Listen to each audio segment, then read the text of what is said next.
नमस्कार मित्रों। हमने ये समझा कि किस प्रकार से प्रत्येक ड्रग के अपने कुछ एडवर्स ड्रग रिएक्शंस होते हैं, अपने कुछ साइड इफ़ेक्ट्स होते हैं और एक प्रमुख एंटी डायबिटिक एजेंट पायग्लोडियोन भी इससे इसका अपवाद नहीं है। तो पायग्लोडियोन के भी अपने कुछ साइड इफ़ेक्ट्स होते हैं जिसको हम एक इस माध्यम के से समझते हैं। एक एल्डरली फीमेल जिनको 8 वर्षों से डायबिटीज़ थी, ओबीस क्योंकि बीएमआई बढ़ा हुआ है, सेंट्रली ओबीस सेंट्रल ओबेसिटी क्योंकि वेस्ट और वेस्टेज रेशियो बढ़े हुए हैं, इंसुलिन रेजिस्टेंट क्योंकि एक्यांथोसिस निग्रिकेंस प्रेजेंट है और सिग्निफिकेंट हाइपरग्लाइसीमिया अनकंट्रोल्ड फेज में ये आई। डुअल ड्रग थेरेपी ले रही थी, मेटफॉर्मिन 2000 मिलीग्राम और ग्लिमिप्राइड 4 मिलीग्राम। हम जानते हैं मेटफॉर्मिन 2000 मिलीग्राम इसकी मैक्सिमम डोज है। ग्लिमिप्राइड भी हम जानते हैं कि 8 मिलीग्राम तक हम यूज कर सकते हैं, लेकिन 4 मिलीग्राम जो कि उसकी हाफ मैक्सिमम डोज है, इस पर 80% प्रभाव इसका आ चुका होता है। तो इस प्रकार से हम ये समझ रहे हैं कि जब ये डुअल ड्रग थेरेपी पे ये महिला आई हैं और सिग्निफिकेंट अनकंट्रोल के साथ में, तो इसमें हमें कुछ ना कुछ और ऐड करना पड़ेगा। सोचा गया पायग्लोडियोन एक अच्छा इंसुलिन सेंसिटाइजर है, ये ओबीज इंडिविजुअल है इंसुलिन रेजिस्टेंस के साथ, पायग्लोडियोन ऐड करते हैं। 15 मिलीग्राम पायग्लोडियोन दिया गया। वीक 1 पे देखा कि इनकी ग्लूकोज लेवल में बहुत ही थोड़ा सा फॉल हुआ। पायग्लोडियोन की डोज को 30 मिलीग्राम किया गया, देखा थोड़ा सा और फॉल हुआ लेकिन अभी भी बहुत हाई है। पायग्लोडियोन को 45 मिलीग्राम किया गया। नेक्स्ट वीक में देखा गया कि थोड़ा और फॉल हुआ, प्रोग्रेसिवली ग्लूकोज लेवल पहले से बेहतर होता जा रहा है, लेकिन अभी भी बहुत सिग्निफिकेंटली अनकंट्रोल्ड है। लेकिन एक परेशानी और आई, इस बार जब पेशेंट आई है थर्ड विजिट पे दिखाने, तो ये कंप्लेन करने लगी कि कुछ सांस फूल रही है और पैरों में काफ़ी सूजन आ रही है।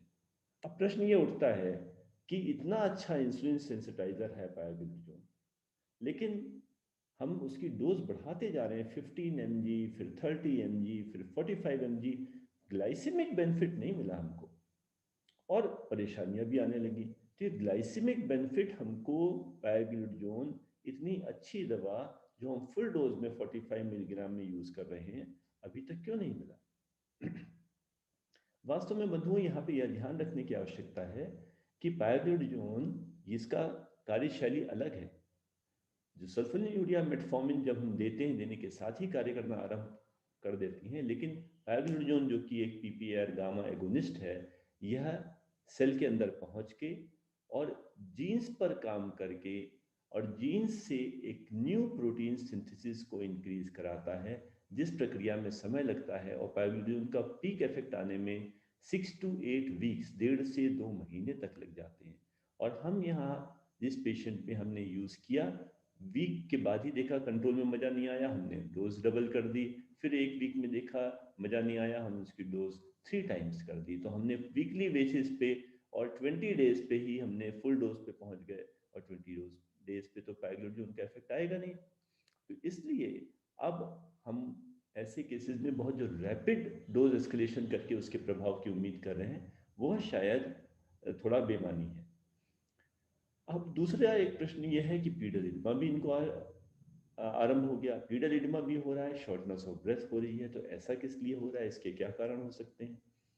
मित्रों, यह ध्यान रहे कि पायग्लोडियोन एक इंसुलिन सेंसिटाइजर है और बहुत अच्छा इंसुलिन सेंसिटाइजर है।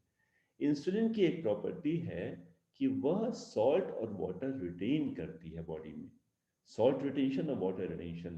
तो जब इंसुलिन काम कम कर रही थी, उसको जब हमने पायग्लोडियोन देके उसका इफेक्ट बढ़ा दिया, तो उससे सॉल्ट और वाटर रिटेंशन की एबिलिटी भी बढ़ गई, जिससे प्लाज्मा वॉल्यूम बढ़ गया। और ये प्लाज्मा वॉल्यूम जो ज़्यादा था, वो एक्स्ट्रा सेलुलर स्पेस में पहुंच के पीडल एडिमा के रूप में सामने आने लगा। अब एल्डरली फीमेल है, प्लाज्मा वॉल्यूम जो बढ़ा, उसने अगर हार्ट उसका उस बढ़े हुए प्लाज्मा वॉल्यूम, बढ़े हुए वीनस रिटर्न को एकोमोडेट नहीं कर पाया, तब उस पेशेंट में सीएचएफ की संभावना बढ़ जाती है। इस प्रकार से सॉल्ट एंड वाटर रिटेंशन, उससे प्लाज्मा वॉल्यूम एक्सपेंशन, उससे एक्स्ट्रा सेलुलर फ्लूइड में इस एक्स्ट्रा फ्लूइड का माइग्रेशन, इनसे इडमा होता है। प्लाज्मा वॉल्यूम एक्सपेंशन अगर पेशेंट कंपनसेट ना कर पाए, तब वो सीएचएफ का कारण बन सकती है। तो यदि किसी व्यक्ति में पहले से इडमा है, उसका प्लाज्मा वॉल्यूम ज़्यादा है। इंसुलिन लेने वाले व्यक्तियों में यह प्रक्रिया ज़्यादा होती है। Pioglitazone induced weight gain, pioglitazone induced oedema और pioglitazone induced precipitation of CHF, ये तीनों यदि पेशेंट इंसुलिन भी ले रहा है, कंकॉमिटेंट इंसुलिन थेरेपी पे है, तब यह प्रॉब्लम्स ज़्यादा होती हैं। फीमेल्स में, ओवरवेट फीमेल्स में संभव ज़्यादा होती हैं। और यदि किसी पेशेंट को ऑब्वियसली अगर कोई कार्डियक प्रॉब्लम है तो CHF के चांस बढ़ेंगे। रीनल इंसफिशियंसी है, वहाँ पे भी वॉल्यूम ओवरलोड होता है, तो उनमें भी CHF के चांसेस बढ़ जाएंगे। तो इस प्रकार से अगर पहले से प्लाज्मा वॉल्यूम एक्सपेंशन है, insulin therapy, female, elderly, obese, इनमें प्लाज्मा वॉल्यूम एक्सपेंशन से CHF के चांसेस ज़्यादा होते हैं। तो जब कभी भी हम पायोग्लूटाजोन को प्रयोग में ला रहे हैं तो हमें एक तथ्य बहुत महत्वपूर्ण है याद रखना कि इसके कार्य करने में समय लगता है, 6 to 8 वीक्स। तो हम इसको 10, 15, 20 दिनों में इसके प्रभाव की उम्मीद ना करें। तो 1 महीने बाद इसका कार्य आरंभ होता है और वह 2 महीने तक क्रमशः बढ़ता जाता है। 15 to 45 मिलीग्राम इसकी डोजेस हैं, लेकिन जितनी हाई डोजेज में यूज करते हैं उतना इसके ये एडवर्स ड्रग रिएक्शंस ज़्यादा होते हैं। अच्छा, तुरंत काम करती नहीं, तो आज हमने दिया और सुबह दिया, शाम को दिया, बिफोर मील्स दिया, आफ्टर मील्स दिया, इसका कोई बहुत विशेष प्रभाव नहीं पड़ता। बहुत ही माइल्ड एंटी डायबिटिक एजेंट है। यूजुअली ये एज एडजुवेंट्स अदर ड्रग्स के साथ में कॉम्बिनेशन में यूज होती है। मोनोथेरेपी में इसको यूज आजकल बहुत कम किया जाता है। तो प्रिंसिपल क्या है पायोग्लूटाजोन यूज करने का? तुरंत इसके प्रभाव की उम्मीद ना करें। जैसे मेटफॉर्मिन के लिए बात की कि स्टार्ट लो डोज से करें और क्रमशः उसकी डोज बढ़ाएं, इसको भी स्टार्ट लो डोज से करें।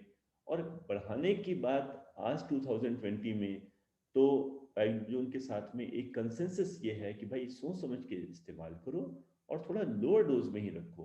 हाई डोजेस ज़्यादा मत यूज़ करो, क्योंकि वेट गेन, इडमा, CHF के चांसेस तो हैं ही, साथ में कुछ और भी प्रॉब्लम्स इससे रिलेटेड जो ऑस्टियोपोरोसिस की, रीनल या ब्लैडर सेल कार्सिनोमा की, इनकी जो संभावनाएं देखी गई हैं वो भी डोज रिलेटेड ज़्यादा होती हैं। तो इसको हम लो डोज में ही यूज़ करें, ज़्यादा अच्छा है। रैपिड एस्केलेशन तो बिल्कुल नहीं करना, हाई डोजेस को अवॉइड कर सकें तो करें। एल्डरली में जिनमें CHF का रिस्क ज़्यादा है, उनमें विशेष रूप से हम इसमें सावधानी रखें यदि हम पायोग्लूटाजोन को यूज़ कर रहे हैं। तो मित्रों, पायोग्लूटाजोन एक बहुत इफेक्टिव एंटी डायबिटिक एजेंट है, इसमें कोई दो राय नहीं। उसको यह मत सोचिएगा कि ये एक विलेन है, लेकिन प्रभाव इसका आने में समय लगता है और इसको सावधानी पूर्वक लोअर डोजेज में यूज करना है, एज एडजुवेंट यूज करना है। इससे बहुत अधिक उम्मीद भी ना करें और इसकी बहुत अधिक डोजेस को प्रयोग में भी ना लाएं। यह तथ्य अगर हम ध्यान रखेंगे तो पायोग्लूटाजोन को बिना साइड इफेक्ट्स के हम बेहतर तौर पे इसका लाभदायक प्रभाव प्राप्त कर सकेंगे। धन्यवाद।